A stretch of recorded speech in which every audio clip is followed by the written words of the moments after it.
भारताची आशिया चषकातून माघारीची केवळ अफवा असल्याचं यावेळी BCCI कडून स्पष्ट करण्यात आलंय। त्याचबरोबर आशिया कप स्पर्धेतून माघार घेण्यासंदर्भात कोणतीही चर्चा झाली नसल्याचं BCCI कडून सांगण्यात आलं। आज चेन्नई सुपर किंग्स विरुद्ध राजस्थान रॉयल्सचा सामना होणार आहे। दिल्लीच्या अरुण जेटली स्टेडियमवर हा सामना खेळवला जाणार आहे।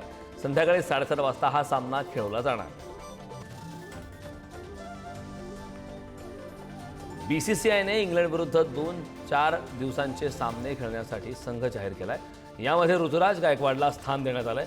त्याचा भारताच्या अ संघात समावेश केला। ऋतुराज गायकवाड हा दुखापतीमुळे IPL हंगामात जास्त खेळू शकला नाही, मात्र तो आता भारतासाठी खेळण्यासाठी तंदुरुस्त झाला।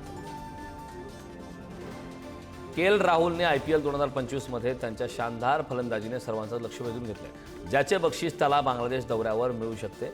टीम इंडियाची ऑगस्टमध्ये बांगलादेशसोबत एकदिवसीय आणि T20 मालिका खेळली जाणार आहे। या मालिकेसाठी KL राहुल हे भारतीय संघात सामील होण्यासाठी एक प्रबळ दावेदार बनले आहे।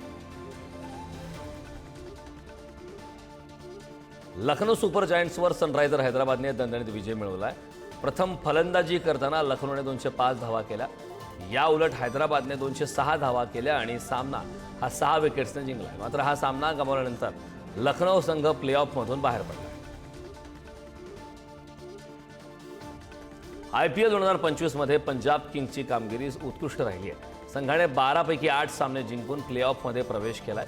2024च्या आधी झालेल्या मेगा लिलावात पंजाब किंग्सने चुकून शशांक सिंगला घेतलं होतं।